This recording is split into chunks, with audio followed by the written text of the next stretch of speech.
একটি তো আওয়ামী লীগ চাবে যে নির্বাচন না হওয়ার জন্য, আবার যারা এখন বসে বাগবাটোরা খাচ্ছে তারাও মনে করে যে নির্বাচনটা না হয়ে বাংলাদেশপন্থী হওয়া উচিত। আমাদের দরকার আগে আমরা বাংলাদেশি হতে, সেই হিসেবে ভারত আমাদের বাংলাদেশকে স্বাধীনতার সময় সুযোগ দিয়েছে, আর দেওয়ার কারণে বাংলাদেশ স্বাধীন হয়েছে। না হয় বাংলাদেশ স্বাধীন হওয়া খুবই কঠিন ছিল। তখন আমেরিকা কিন্তু পাকিস্তানের গণতন্ত্রটাকে টোটালি ইসলাম থেকে দূরে রাখে, বলে যে গণতন্ত্র মানলে ইসলাম মানা হবে না, ইসলাম মানলে গণতন্ত্র নিতে পারবে না। আমি এটার ব্যাপারে দ্বিমত পোষণ করি, কিন্তু আমি বলবো না আমার দল আপনাকে জান্নাতে দিবে। আমরা বলি নাই বিএনপি নাস্তিক, বিএনপি দলের মধ্যে যারা নাস্তিক রয়েছে তাদেরকে আমরা নাস্তিক বলেছি।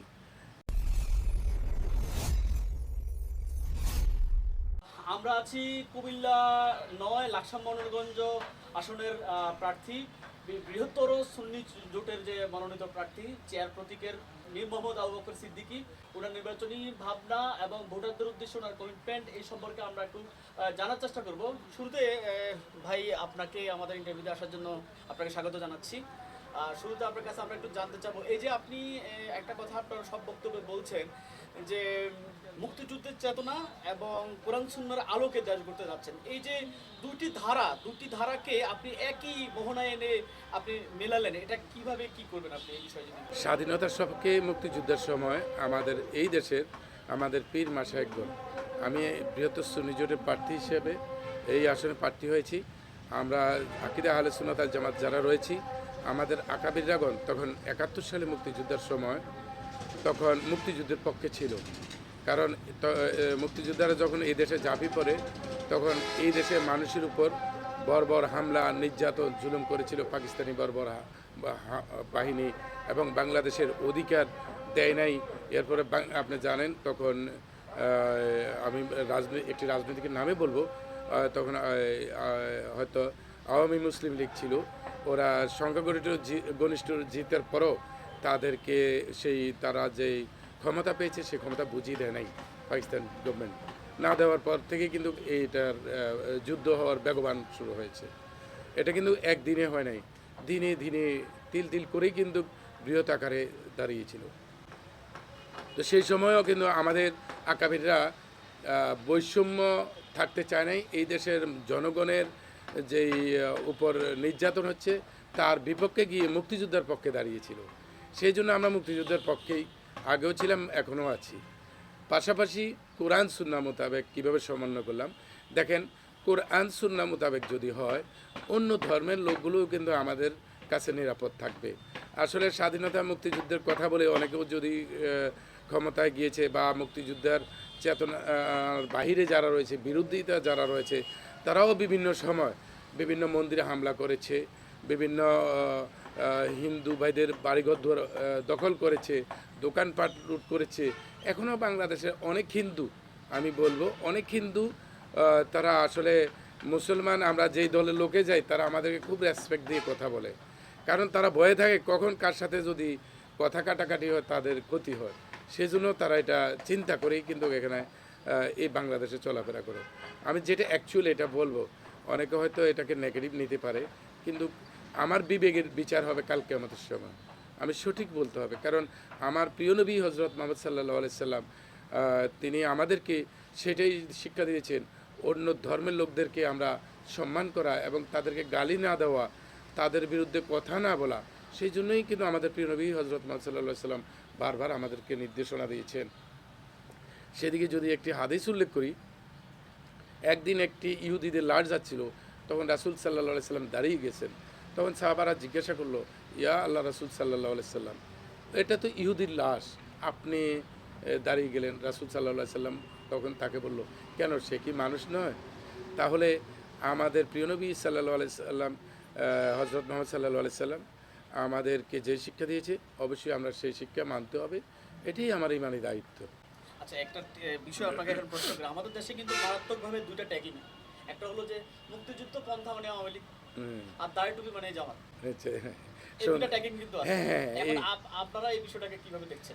আচ্ছা, লাকসামে আওয়ামী লীগের আমলে একজন যুবলীগের সে একটা ইউনিয়নের সেক্রেটারি হবে সম্ভবত, সে লাকসাম রেলগেটে আসার পরে, তখন আওয়ামী লীগের সময়, যখন হয়তো 5 জানুয়ারি নির্বাচনের সময় হবে, আমি যতটুকু আইডিয়া করে বলতেছি, শিওর না। তাকে কিন্তু ছাত্রলীগের ছেলেরা মেরেছিল, তাকে জামাত মনে করে মেরেছিল। আসলে এই জিনিসটা ন্যাক্কারজনক হয়েছে। তেমনিভাবে আমাদেরকেও অনেককে বা অন্য দলকেও আকিদে আহলে সুন্নাত ওয়াল জামাত যারা রয়েছি আওয়ামী লীগের ট্যাগ দিয়ে থাকে। আসলে আজ পর্যন্ত আওয়ামী লীগের সাথে আমি কখনো কোথায় ওনাদের প্রোগ্রামে ভরছি বা ওদের সাথে ওদের পক্ষে বক্তব্য দিয়েছি কেউ দেখাতে পারবে না। হয়তো আজকের বক্তব্যটা কিছু আওয়ামী লীগের পক্ষে গেলেও আওয়ামী লীগের পক্ষে কখনো আমি কথা বলিনি। এই বক্তব্যটা আওয়ামী লীগের পক্ষে যেতে পারে হয়তো অনেকে মনে করবে, তবে আমি আওয়ামী লীগের পক্ষে দিচ্ছি না, আমি মুক্তিযোদ্ধার পক্ষে দিচ্ছি। আবু বকর সিদ্দিক ভাই, আপনার আসলে এই প্রশ্নের আলোকে আমি যে প্রশ্নটা করব সেটা হচ্ছে, আপনি হয়তো বা ব্যক্তি আবু বকর সিদ্দিক আওয়ামী লীগের পক্ষে কথা বলেননি, কিন্তু বৃহত্তর সুন্নি জোট তো অতীতে আমরা দেখেছি আওয়ামী লীগের পক্ষে কথা বলেছে। এই জিনিসটাকে আপনি কিভাবে দেখবেন? আচ্ছা, বৃহত্তর সুন্নি জোটের অনেকেই আপনার প্রশ্ন করার জন্য ধন্যবাদ। আমি যারা আমার নেগেটিভ প্রশ্ন করে এটাকে আমি খুব সুস্বাগত জানাই। বৃহত্তর সুন্নি জোটের অনেক লোক হ্যাঁ আওয়ামী লীগের সাথে ভালো সম্পর্ক ছিল, এটা আমি মানি। পাশাপাশি ওরা সুন্নির নাম দিয়েই কিন্তু ছিল, এরা কিন্তু সুন্নি নাম দিয়েছিল। আমি এটা তখনও আমি কিন্তু এটাকে আমার মনের দিক দিয়ে হোক আবেগের দিক দিয়ে হোক আমি এটাকে কিন্তু ভালোভাবে নিতাম না। কিন্তু মজার বিষয় হচ্ছে আওয়ামী লীগের আমলেই অনেক জামাত শিবিরের লোকেরা এবং বিএনপির লোকেরা, আমি স্পেসিফিকলি বলতেছি, ওরাও কিন্তু আওয়ামী লীগের কমিটিতে ছিল, আওয়ামী লীগের সাথে ছিল। 5ই আগস্টের যে 2টা বাজে ঘটনাটা ঘটে, সকালবেলা তারা ছিল আওয়ামী লীগের সাথে, 2টার পরে হয়ে গেল বিএনপি জামাতের সাথে। আমি জামাতের এখনও লাকসামে বিভিন্ন ভালো দায়িত্বশীলরা রয়েছে, আগেও ছিল তারা কিন্তু আওয়ামী লীগের কমিটিতে এখনও লিস্ট নামে রয়েছে। আচ্ছা, আপনাকে আমি একটা প্রশ্ন করি, সেটা হলো কাছাকাছি যাবে। সেটা হলো যে 5 আগস্টের পর আপনি খেয়াল করেন যে বিশেষ করে মাজারে আক্রমণের একটা বিষয়, এই আক্রমণগুলো কারা করেছে এবং কেন করেছে বলে আপনি মনে করেন? উদ্দেশ্যটা কি আসলে? প্রচুর আক্রমণ হয়েছে কিন্তু চালিয়ে দেওয়া। ধন্যবাদ আপনাকে। মাজারপন্থী যারা রয়েছে, আমার ভাই যে একটা প্রশ্ন করেছিল, আমরা আওয়ামী লীগের সাথে অনেক লোকে আমাদের ভালো সম্পর্ক ছিল অনেক লোকের, এটা একটা মূল কারণ দাঁড়িয়েছে। সেইটাকে এই কারণ নিয়ে এটা কিন্তু কোনো কারণ হতে পারে না। আপনার মত আপনি প্রকাশ করতে পারেন, আপনি যে কোনো দল করতে পারেন, এটা আপনার বিষয়।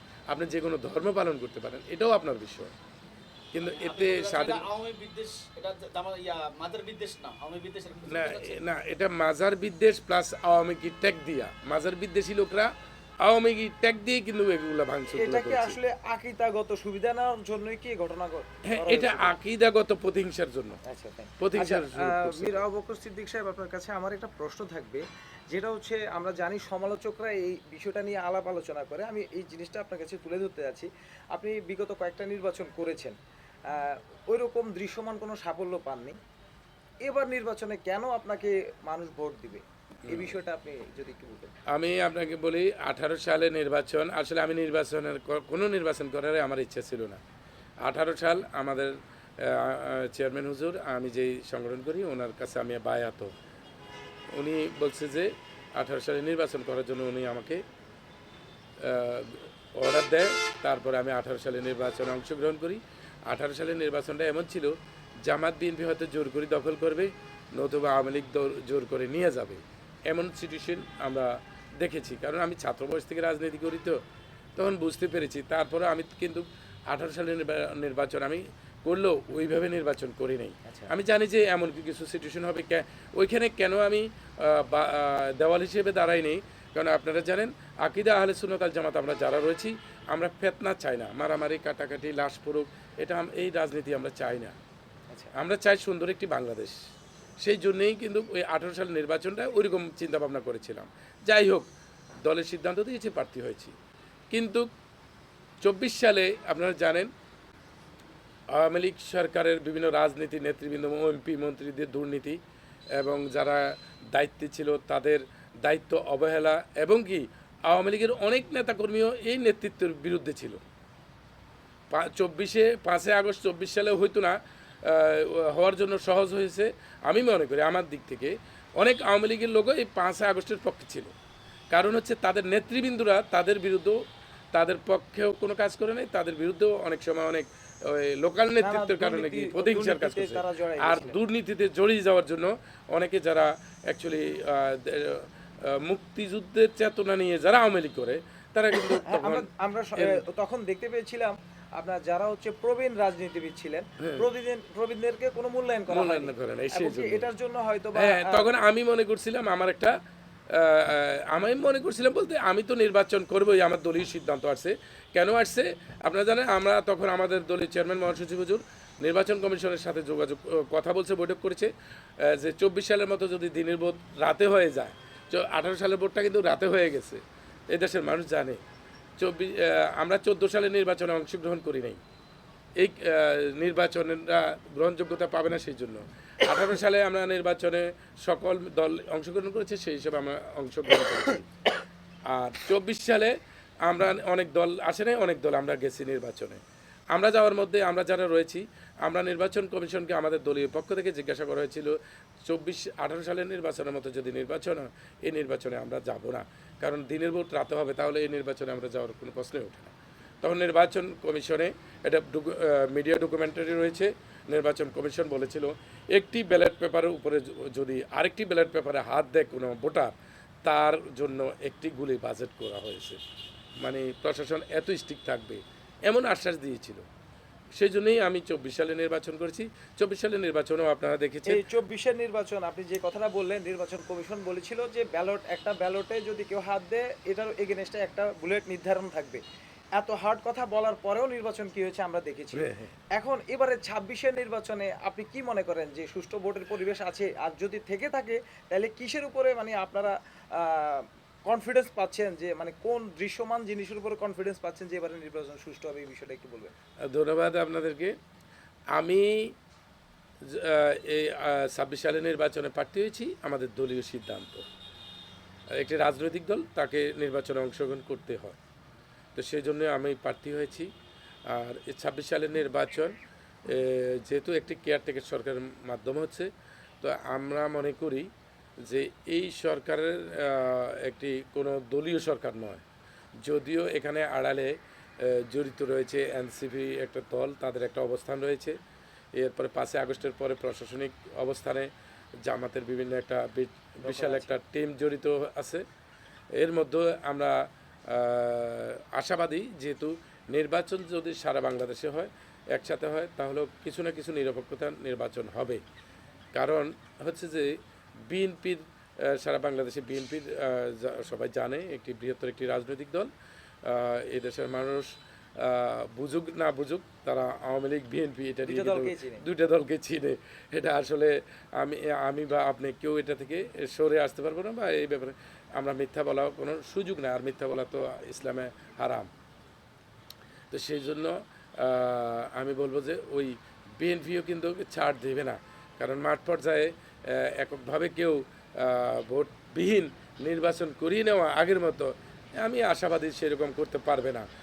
তবে হ্যাঁ, এখানে একটি ভয় হয়, এখানে সংঘর্ষ হতে পারে। কারণ আপনারা জানেন অসংখ্য বিএনপি নেতাকর্মীরা আছে, জামাতেরও যারা রয়েছে তাদেরও বিভিন্ন নির্বাচন, ওদের রাজনৈতিক কালচার আপনাদের জানা আছে, এবং অন্যান্যরাও যারা আছে একবারে সবাই যে ধোয়া তুলসীর পাতা আমি সেটা বলবো না। তবে এটা বলতে পারবো আকিদা আহলে সুন্নাত আল জামাত যারা রয়েছে তারা কখনো হামলা ঝামেলায় জড়ায় না।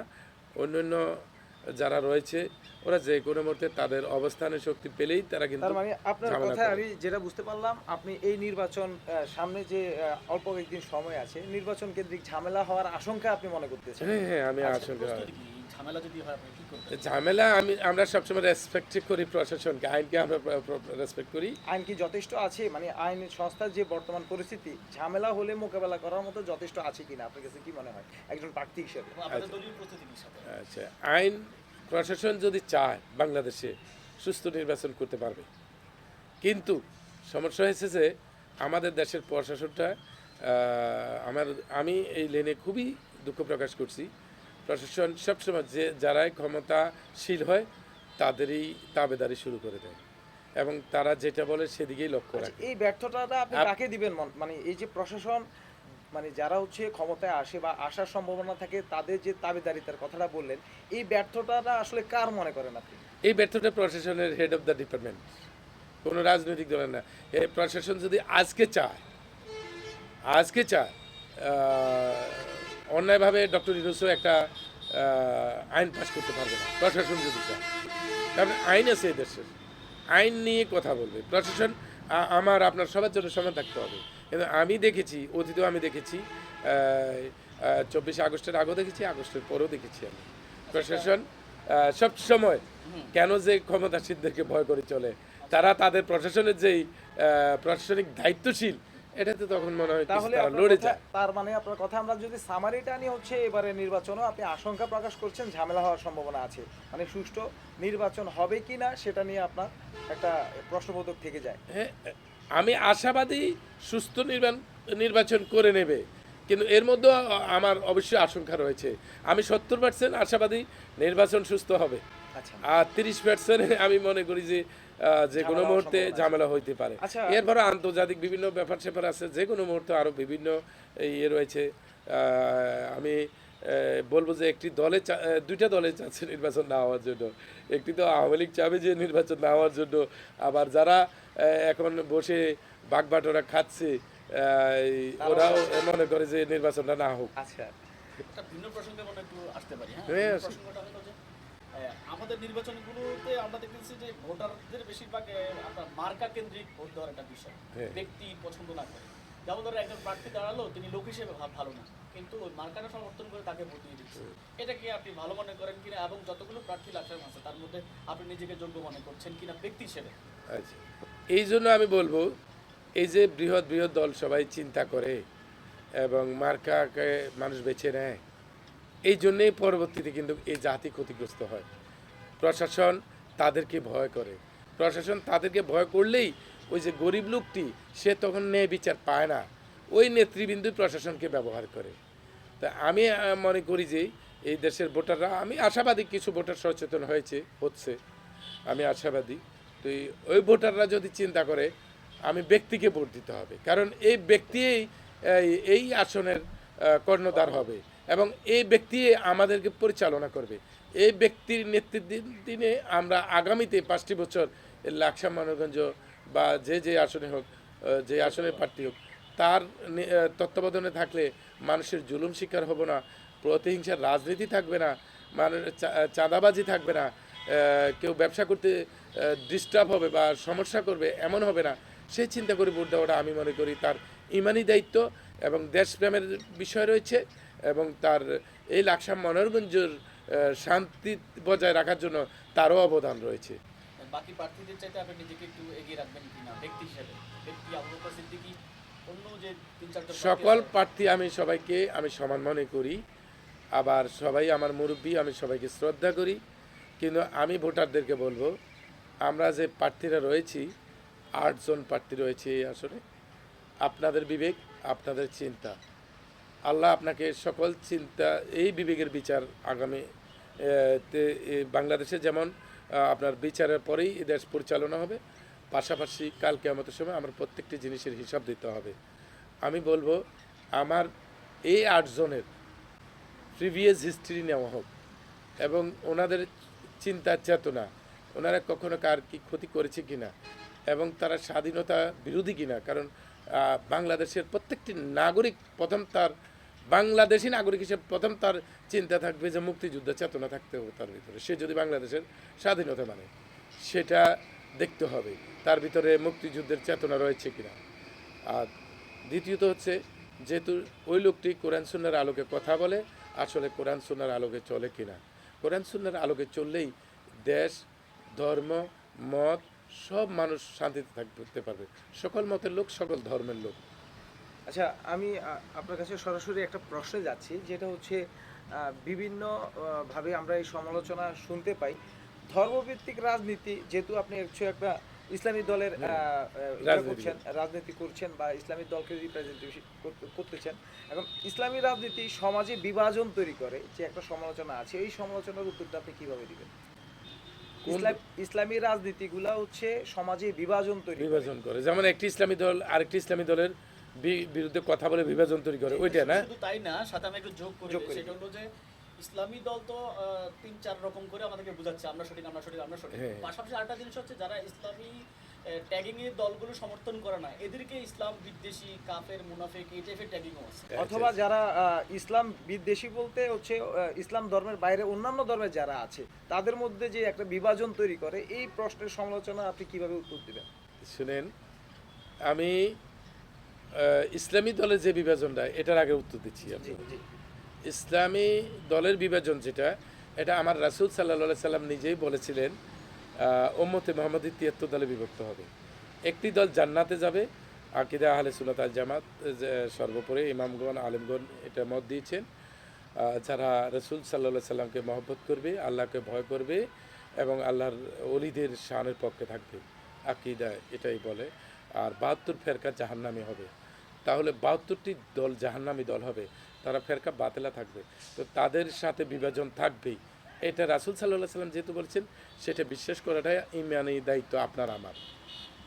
আর দ্বিতীয়টি প্রশ্ন করেছেন কি, ওই অন্য ইসলামী দল, হ্যাঁ ওনারা দলের নামে ইসলামী রাখে নাই। যেমন স্বাভাবিক বলে আমি জাতীয় পার্টি আছে, বিএনপি আছে, আওয়ামী লীগ আছে, এটাকে অনেকে আমরা নাস্তিক বলি বা ওদেরকে ভোট দিলে জাহান্নামে যাইতে পারে এই কথা বলে থাকি, তাই না? করে একটা বিভাজন তৈরি আচ্ছা করে। শুনেন, 1 নম্বর হচ্ছে কোনো দল জান্নাতে নিতে পারবে না। তবে আমি বলবো আকিদা আহলে সুন্নাত ওয়াল জামাত নিজে হতে পারলে আপনি জান্নাতি হবেন, কিন্তু আমি বলবো না আমার দল আপনাকে জান্নাতে দিবে। জান্নাতের মালিক একমাত্র আল্লাহ, হাদিস অনুসারেই আমি কথা বলতে হবে। আর কেউ গ্যারান্টি দিতে পারে না। দিতে পারবে না, আবু কারণ ভাই, আবু ভাই। ইসলামীতে 73টা দল হবে। কয়টা দল হবে? 73টা দল। তাহলে 73টা দলকে ভোট দিলে কি জান্নাতে যাবে? আবু ভাই, আপনার এই কথা আর প্রসঙ্গে একটা আমি একটু ভোটের যোগ করি। কারণে কি জান্নাত হয়? তাহলে তো রোজা নামাজ লাগবে না। আবু ভাই, আপনার এই কথার প্রসঙ্গে আমি একটু যোগ করি। জান্নাতে যাওয়া বিষয় হচ্ছে একটা, আর হচ্ছে রাষ্ট্র পরিচালনা কিন্তু আরেকটা আরেকটা, জিনিস। right. আপনার ভোট দিয়ে জান্নাতে যাবে, এটা কিন্তু রাষ্ট্র পরিচালনায় কোনো ইফেক্ট ফেলবে না। রাষ্ট্র পরিচালনা টোটালি আলাদা একটা বিষয়। আমার প্রশ্ন, আপনার এই দল যদি ধরেন যদি রাষ্ট্র গঠন করে, সরকার গঠন করে, তাদের কি অভিজ্ঞতা আছে রাষ্ট্র পরিচালনা করার জন্য, এবং কি আইন প্রণয়ন, বিভিন্ন বাজেট প্রণয়নের কি অভিজ্ঞতা আছে, এটার আলোকে একটু কথা বলবেন। আমি আপনাকে বলি, 1 নম্বর হচ্ছে যে আপনার যেটা বলছিলেন, বিভিন্ন দল ধর্ম ছাড়া যারা রাজনীতি করে ওদেরকে নাস্তিক বলে থাকে অনেকে, আবার অনেকে এরকম। আমাদের দল থেকে আমরা কখনো নাস্তিক বলি নাই। আওয়ামী লীগ সরকার আমলেও কিছু মন্ত্রীও ছিল নাস্তিকবাদী, আমরা ওদের বিরোধিতা করছি, নাস্তিকের বিরোধিতা করছি। আমি কখনো আমাদের দল কখনো বলি নেই অমুক দল নাস্তিক। আমরা কখনো বিএনপি দলের মধ্যেও কিন্তু বামপন্থীরা রয়েছে, আমরা বলি নাই বিএনপি নাস্তিক। বিএনপি দলের মধ্যে যারা নাস্তিক রয়েছে তাদেরকে আমরা নাস্তিক বলেছি। এটা আমার ইমানি দায়িত্ব বলার জন্য। আমি কাউকে ভয় করি, কোনো লাভ হবে না। এই ব্যাপারে হচ্ছে যে রাষ্ট্রীয় যেহেতু ব্যাপার রয়েছে, এখানে নাস্তিক আসতে পারে, এটা স্বাভাবিক, কিন্তু নাস্তিকবাদী ইসলাম বিরোধী কোনো আইন যেন পাস না হয়, সেটার জন্য আমরা সোচ্চার থাকতে হবে। আমি একজন যদি নিজকে মুসলিম এবং ইমানদার বান্দা মনে করি, সেই হিসেবে আমার ভিতরে এটা থাকতে হবে। আচ্ছা, এই প্রসঙ্গে একটা খুব গুরুত্বপূর্ণ প্রশ্ন আছে, সেটা হলো যে আপনারা যদি জয়লাভ করেন, আপনাদের শাসন ব্যবস্থা কি বর্তমান যে প্রচলিত পদ্ধতি আছে যে গণতান্ত্রিক, সেটা হবে নাকি আপনারা শরিয়া আইনের দিকে যাচ্ছেন? একটা প্রশ্নের সাথে আমি একটু জুড়ে দিই। আবার আপনাদের একটা রাজনৈতিক প্রতিপক্ষ আছে, ওনারা দীর্ঘদিন ধরে ইসলামী শাসন, সৎলোকের শাসন এই প্রচারটা করে, এইবার তারা বিভিন্ন ইন্টারভিউতে বলেছে তারা গণতান্ত্রিক ব্যবস্থায় ফিরে যাবে, তারা ইসলামী রাষ্ট্র কায়েম করবে না, যেই অজুহাতে ইসলামী আন্দোলন বাংলাদেশ তাদের থেকে জোট থেকে বেরিয়ে যায়। তা আপনি একটু ওই বিষয়টা একটু বলবেন, সাথে আপনারা কিভাবে দেশ পরিচালনা করবেন? আচ্ছা, সুন্দর একটা কথা বলছেন। এটা আসলে বাংলাদেশে 7% লোকও কিন্তু এটা আইডিয়া করতে পারে না। গণতন্ত্রটাকে টোটালি ইসলাম থেকে দূরে রাখে, বলে যে গণতন্ত্র মানলে ইসলাম মানা হবে না, ইসলাম মানলে গণতন্ত্র নিতে পারবে না, দুটো সাংঘর্ষিক তো দুটো সাংঘর্ষিক বলে থাকে। আচ্ছা, আমি এটার ব্যাপারে দ্বিমত পোষণ করি। গণতন্ত্র হচ্ছে যে মানুষের জন্য আইন। এটা কার জন্য আইন? মানুষের জন্য আইন, গণতন্ত্র। আর এই মানুষের জন্য আইনটাই আল্লাহ রাসূল সাল্লাল্লাহু আলাইহি সাল্লাম এবং আল্লাহ তাআলা পবিত্র কোরআন দিয়েছেন, আল্লাহ রাসূল সাল্লাল্লাহু আলাইহি সাল্লামের অসংখ্য হাদিস রয়েছে, রাসূল সাল্লাল্লাহু আলাইহি সাল্লাম যা করেছেন তা সুন্নাহ, তাও প্রমাণ রয়েছে। আমি একটু আগেই আপনাকে একটি ইহুদি লাশের ব্যাপারে আমি বললাম, গণতন্ত্র হচ্ছে যে সকল মানুষের জন্য আইন, সকল মানুষের জন্য আইন আল্লাহ তাআলা পবিত্র কোরআনে দিয়েছেন, হাদিসে রয়েছে। তাহলে গণতন্ত্র তো ইসলামের সাংগঠনিক হতে পারে না। এটাকে কিন্তু অনেকে এটা 72-এর যে সংবিধান, ওই সংবিধানকে বিরুদ্ধে একটা অবস্থান দাঁড় করার জন্য একটা সংগঠন বা একটি শক্তি এটা কাজ করে যাচ্ছে। আসলে আমি এটা আমার ব্যক্তিগত রিসার্চ থেকে বলছি আর কি। কারণ গণতন্ত্র, আমি মনে করি আমাদের প্রিয় নবী হযরত মুহাম্মদ সাল্লাল্লাহু আলাইহি সাল্লাম এই গণতন্ত্রর জন্য মানে মানুষের অধিকারের জন্য কাজ করে গেছে। মানে আপনার যে ধর্মের হোক সে মানুষ, তার জন্য আমাকে কাজ করতে হবে। আপনার কথাটা হচ্ছে যে গণতন্ত্র আর হচ্ছে আপনার ইসলামী আইন দুইটা আলাদা জিনিস নয়, একই জিনিস, একইভাবে আপনি ব্যবহার করতে পারবেন, করার সুযোগ আছে। একইভাবে ব্যবহার করতে পারবেন। কিন্তু আমাদের দেশে গণতন্ত্র বলে আলাদা করে দিচ্ছে, কিছু নাস্তিকবাদও কিন্তু এটাকে ব্যবহার করছে। কিভাবে করতেছে? ওই গণতন্ত্রের নামে ওই নাস্তিকবাদীরা বলে যে না, এখানে ইসলাম ঢুকতে পারবে না। আচ্ছা। আর যারা একটু উগ্রবাদী আমরা বলি, তারা বলে যে না, এখানে অন্য ধর্মের কথা আসতে পারবে না। কিন্তু আসলে তারাই কিন্তু এখন আবার অন্য ধর্মের সাথে লালিত হইয়া ক্ষমতার জন্য আসার জন্য চেষ্টা করতেছে। আপনারা মিডিয়াতে রয়েছেন, সারা বাংলাদেশের লোক দেখতেছে। এই বিষয়টা আপনাকে সবসময় খেয়াল রাখবেন। ইসলাম মানুষের জন্য, ইসলাম একটি শান্তির ধর্ম। তো মানুষের জন্য যেই আইনগুলো সম্পূর্ণ হতে হবে শান্তিপূর্ণ আইন। আপনাকে উগ্রতা, উশৃঙ্খলতা, এটা ইসলাম করে না, সাপোর্ট করে না। ফিতনা টোটালি হারাম, ফিতনা টোটালি হারাম। মানে প্রচলিত ব্যবস্থাতেই ইসলামটাকে প্রতিষ্ঠিত করা সম্ভব, এটাই আপনার বক্তব্য? হ্যাঁ, সম্ভব। প্রচলিত যে আইন রয়েছে, আইনকে শ্রদ্ধা রেখেই, কারণ মুক্তিযোদ্ধারা এই দেশ স্বাধীন করেছে, এই দেশে অন্য ধর্মের লোকেরও অধিকার রয়েছে, তারা সহ এই দেশ স্বাধীন করেছে। এই দেশ শুধু মুসলিম স্বাধীন করছে তা না। আমি বলবো যে এই দেশে হিন্দুরা সহ এই দেশ স্বাধীন করেছে, বৌদ্ধরা সহ এই দেশ স্বাধীন করেছে। হয়তো এদের সংখ্যাগরিষ্ঠ কম থাকুক, কিন্তু তারা সহ করছে। আমি আরেকটা কথা না বলে নয়, এটা হয়তো অনেকে মনে করবে যে সাংঘর্ষিক, তখনও কিন্তু ভারত আমাদেরকে সহযোগিতা করেছে। আমরা সে কথা লক্ষ্য রাখতে হবে। ভারত তাদের সুবিধার জন্য করেছে আমাদেরকে সহযোগিতা। ভারত দুইটা কারণে করছে। একটা হচ্ছে এই দেশটা তাদের পাকিস্তান বাংলাদেশটা ভেঙে দিতে পারলে পাকিস্তান বাংলাদেশ দুইটা পাকিস্তান একটা দুর্বল হয়ে যাবে, আর এখানে তাদের একটা মার্কেট হবে ভারতের। তো সেই হিসেবে ভারত আমাদের বাংলাদেশকে স্বাধীনতার সময় সুযোগ দিয়েছে, আর দেওয়ার কারণে বাংলাদেশ স্বাধীন হয়েছে। না হয় বাংলাদেশ স্বাধীন হওয়া খুবই কঠিন ছিল। তখনও আমেরিকা কিন্তু পাকিস্তানের পক্ষে ছিল, চায়না পাকিস্তানের পক্ষে ছিল। ওই ইতিহাস আর বর্তমানের সিচুয়েশনের সাথে আপনি মিলিয়ে দেখেন। আমি বলবো যারা তরুণরা রয়েছে এটা রিসার্চ করুক, এটা দেখুক আমার ছাত্র ভাইয়েরা। এই চিন্তাটা করলে কিন্তু সঠিক মুক্তিযুদ্ধের ইতিহাস পেয়ে যাবে এবং ইসলামও মানতে পারবে। কারণ ইসলাম মানলে আপনি ভারত বিদ্বেষী হয়ে যাবেন তা না। ভারত আমাদের পার্শ্ববর্তী অনেক বড় কান্ট্রি, আমাদের বন্ধু রাষ্ট্র, তবে আমরা তাদের তাবেদারি করা যাবে না। আমরা আমাদের কাজ করব, তাদের সাথে ভালো সম্পর্ক। হ্যাঁ, আমেরিকার কথা শুনে অনেকে তো লোগো পাল্টাইছে এবং বলছে যে শরিয়া আইন ওনারা আর করবে না। বিভিন্ন ব্যাপারে আপনারা দেখবেন যে আসলে যারা নারী নেতৃত্ব হারাম বলছে, গতকালকে আমি দেখলাম যে ওই আমিরেরা পিছনে বসা নারীর সামনে করতেছে। একটা প্রসঙ্গ ছোট প্রশ্ন শেষ করে যাই রিমোট কাছে, সেটা হলো যে কিন্তু একটা কথা প্রচলিত আছে সারা পৃথিবীতে যে আমেরিকা যদি কারো যদি বন্ধু হয় তারা শত্রুর দরকার হয় না। এখন আমেরিকা যদি আমাদের বন্ধু হয়ে যায় তাহলে আমাদের ভবিষ্যৎটা কি হতে পারে? আমেরিকা চাচ্ছে, দেখেন এই দেশে শান্তি বাহিনী তারা পাঠিয়ে দিয়েছে অলরেডি। শান্তি বাহিনী যেই দেশে গেছে ওই দেশ কোনো ভালো অবস্থানে নাই। আপনার আমেরিকা এই জাতিসংঘ দিয়েই কিন্তু তারা চলে। বিশ্বে দেখেন ফিলিস্তিনে যখন ইসরায়েল হামলা করেছে তখন আমেরিকা তাদেরকে ইসরায়েলকে সাপোর্ট করেছে। মানবাধিকার বলতে পাকিস্তান ফিলিস্তিনকে সহযোগিতা করে নাই। আমেরিকা আফগানিস্তানে হামলা করার সময় পাকিস্তানকে চয়েস করে নিয়ে তাদেরকে হাজার হাজার বিলিয়ন ডলার দিয়ে তাদের থেকে সুযোগ সুবিধা নিয়েছে। কিন্তু পাকিস্তানও অর্থনীতি অবস্থা বাংলাদেশ থেকেও খুবই খারাপ অবস্থা চলে গেছে। আমরা পাকিস্তান থেকে আজাদ হয়েছি, কিন্তু সেই পাকিস্তান আজকে কোথায় চলে গেছে? এটা আপনাকে বুঝতে হবে। পাকিস্তান যেই দেশে ঢুকে ওই দেশের রক্ত চুষে নেয়। আমেরিকা আমেরিকা এই সরি আমেরিকা যেই দেশে ঢুকে তাদের ওই দেশের রক্ত চুষে নেয়। আমরা কোনো দেশপন্থী না হয়ে বাংলাদেশপন্থী হওয়া উচিত। আমাদের দরকার আগে আমরা বাংলাদেশি হতে হবে। আমি একটি চাউল কিনতে হলে আমার বাংলাদেশি চাউল কিনবো, 2 টাকা বেশি হোক। এই নীতিটা আমাদের ভিতরে আসতে হবে। এই নীতিটা কিন্তু ভারতের লোকদের ভিতরে আছে, হিন্দু হোক মুসলিম হোক। তারা কি করে, মিডল ইস্টে আমি যখন দেখছি তারা তাদের দেশের পণ্য হলে তারা 2 টাকা বেশি দিয়ে ক্রয় করে। আমরা বাংলাদেশিরা কি করি, কোয়ালিটি খুঁজি, দেশি পণ্য খুঁজি না। এটা থেকে আমরা প্রবাসী ভাইদেরকে আমি অনেক প্রবাসী ভাই এই কাজ করেন না যে তা না, সবাই মিলে করলে অবশ্যই দেশ এগিয়ে যাবে। আমি মনে করি আমরা বাংলাদেশে যে প্রবাসীরা রয়েছে তাদের অবদানে আজকে বাংলাদেশ টিকে আছে। প্রবাসীরা যদি রেমিটেন্স না দেয়, বাংলাদেশ 3টা বছর পরে মানুষ খেতে হবে। ভাই আপনার কাছে আমার আরেকটা প্রশ্ন, সরাসরি প্রশ্নে যাচ্ছি। সেটা হচ্ছে এটা অনেকেরই প্রশ্ন।